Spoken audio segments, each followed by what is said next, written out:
Hello, this is Colorado School of Original Christianity, video number 2 on hope, faith, and promises.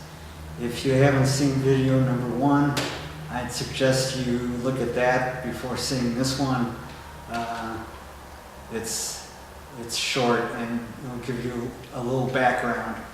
Anyway, as an example for faith, hope, and promises, let's say you came up to me and asked if you could borrow $5 from me.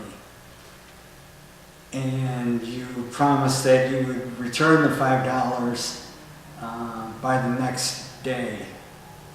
And I say, sure. So I pull out $5 and I give it to you. So, from the time I gave you the money until the time you give it back to me, I have to wait for you to give it back to me. And I'm hoping that you will return it to me. I'm hoping that you will keep your promise and return my $5. So, from the time you make a promise until the time you fulfill that promise, I'm in hope mode, I'm in waiting mode, and I cannot get my $5 back from you or claim it until you give it back to me. And once you've given it back to me, then hope disappears. In other words, there's no reason for me to hope any longer because you've fulfilled your promise, and I don't need to hope for you to fulfill your promise anymore because you've given my $5 back anymore. There's also another word called confidence. That confidence is a feeling of how I feel about whether I feel confident whether you're going to give me my $5 back or not. There's also a matter of faith. I'm putting my faith in you to fulfill your promise to me of giving my $5 back. So I'm putting my faith in the person who has made the promise that he is going to fulfill that promise. Now, my confidence will depend a lot on how much faith I have in the person that made the promise. If I know you pretty well, and if I know you to keep your word, I'll be pretty confident that I'm going to get my $5 back. But no matter how confident I am in getting my $5 back, I still can't claim it until you actually give it back to me. In other words, there's no assurance just on your promise that I'm going to get my $5 back. I still have to wait for it. Now, if a homeless guy that I don't know comes up to me and asks me for $5 and that he's going to return it to me the next day, and I give him $5, I probably don't have very much hope of seeing my $5 back. In other words, I don't have much confidence in this person. I don't have much confidence in thinking I'm going to ever see my $5 again. So there's a relationship between faith in the person that's made the promise and in hope. So there's a relationship between faith and hope when it comes to fulfilling the promise. If I want to look for a definition of faith, I can look in a few places. I can look in a dictionary, or I can look in I have a concordance which tells me where words of the Bible are, but once in a while they actually give a definition of a word. Some people might say you could look at in Hebrews 11:1, but I wouldn't look there because the Bible isn't really a good dictionary, or it really isn't a dictionary. And Hebrews 11 really doesn't give a definition of faith. I'll actually go through Hebrews 11:1 later on.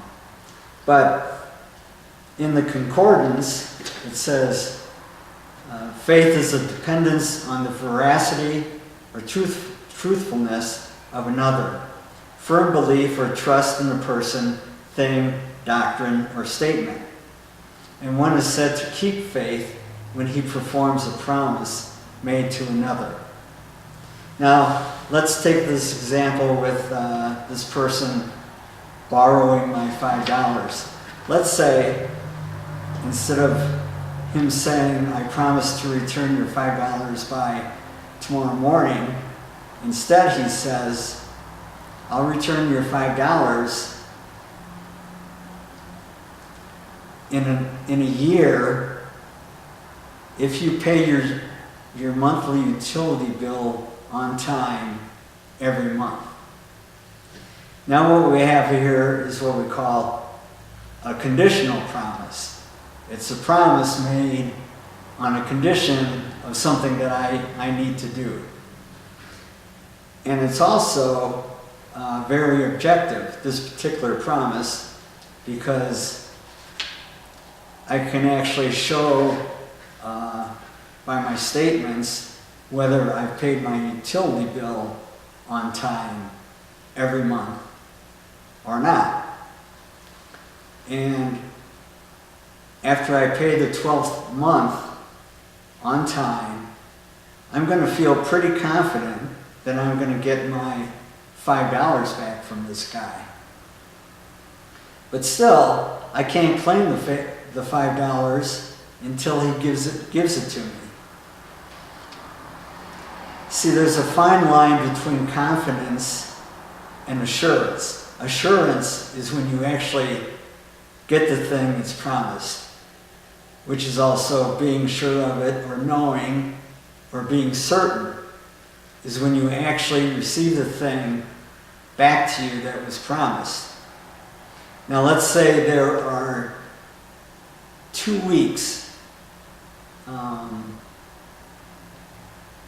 I still have to wait. Let's say I make my last utility payment on time, but the year isn't up yet. There's still 2 weeks to go. Now, and so I'm feeling pretty confident that I'm going to get it, but I still can't claim it until he actually gives it to me. Now let's say he says, I'll return your $5 in a year if you've been good. Now this is also a conditional promise, but it's very subjective. Like whose definition of good are we going to use? Are we going to use my definition of good, or are we going to use his definition of good, which I don't know. So I'm pretty much at his mercy at the end of the year whether I'm going to get my $5 back, because he's the one that's going to decide whether I've been good or not. So this is very subjective. Now let's move this over to Christianity. Let's take a verse, John 3:16, which is, "For God so loved the world that he gave his only begotten Son, that whosoever believeth in him shall not perish, but have everlasting life." Now this is a promise of God, of eternal life, of going to heaven, and it's conditional. For God so loved the world that he gave his only begotten Son, that whosoever believeth in him shall not perish, but have everlasting life. So it's on condition of believing in his Son, Jesus Christ. But now, is this our definition of believing, or is it God's definition of believing?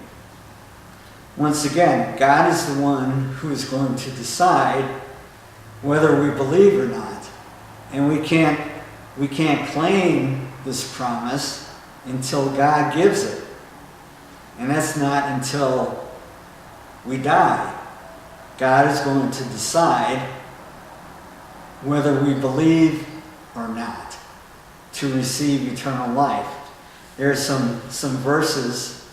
Lamentations 3:26. It is good that a man should both hope and quietly wait for the salvation of the Lord. In Titus 1 verse 2, of faith and knowledge resting on the hope of eternal life, which God, who does not lie, promised before the beginning of time.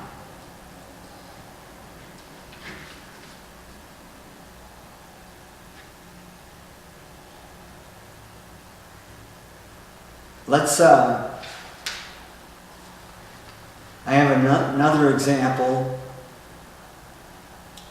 of hope. Let's say an 8-year-old girl watches the Olympics on television, the Winter Olympics, and sees the women's skating competition, figure skating competition. Let's say she begins having a hope of being an Olympic skater and winning a gold medal. So what she does is, because of this hope that she has, she goes out and starts skating and practicing and getting lessons, and her actions are evidence or proof of the hope that she has, of this hope of winning an Olympic medal. Now let's go to Hebrews 11:1. It's important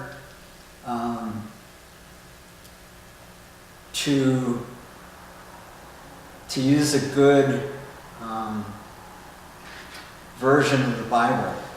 The last time I looked, there are 1,884 versions of the Bible in 1,302 languages. And to find a good version of the Bible, you have to go back to the Greek text and see what it says in the Greek, and see which version of the Bible comes the closest. Now for this, I used,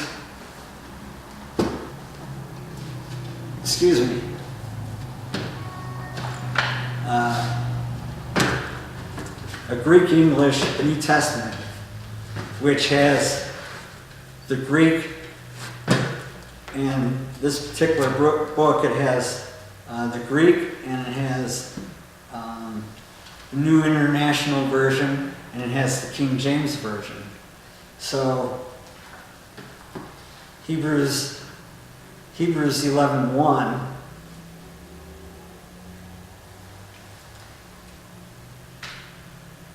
The best, just to show you the comparison between the King James Version and the New International Version.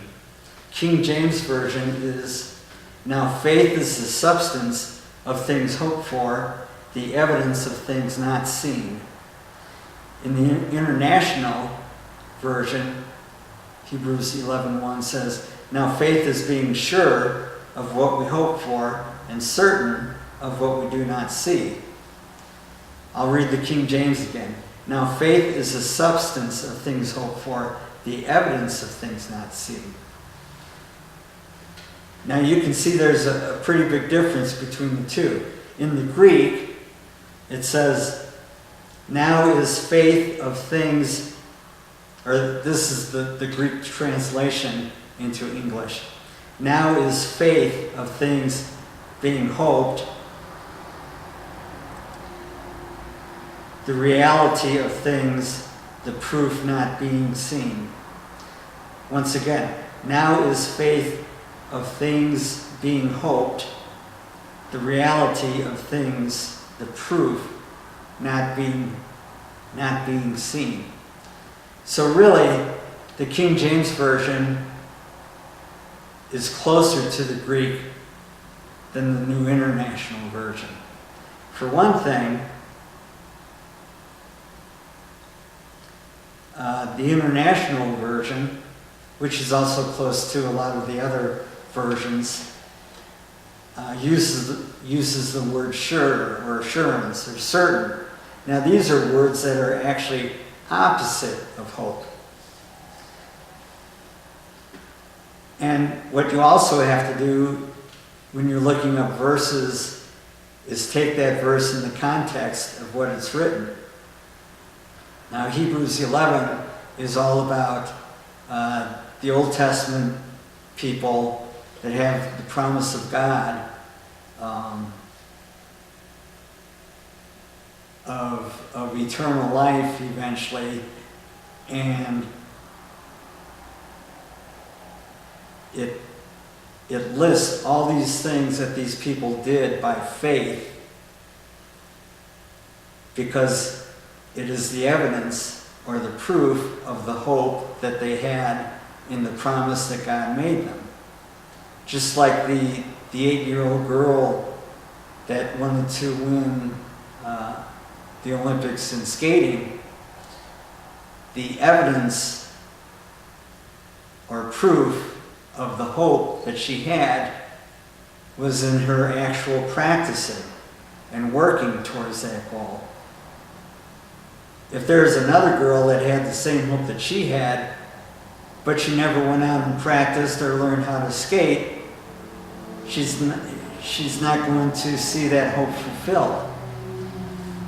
And all Hebrews 11:1 is saying the proof or evidence of the hope of these people was in the faith, the acts of faith that they did. Like, by faith, they did this and that. By faith, they did this. By faith, they did this. All in the hopes of seeing God's promise being fulfilled. That's all Hebrews 11:1 is doing, is showing this relationship between faith and hope. It's not a definition of faith. Faith has its own definition. Hope has its own definition. But in Hebrews 11:1, the person who wrote Hebrews is showing this relationship that faith is the proof or evidence of the hope that these people had.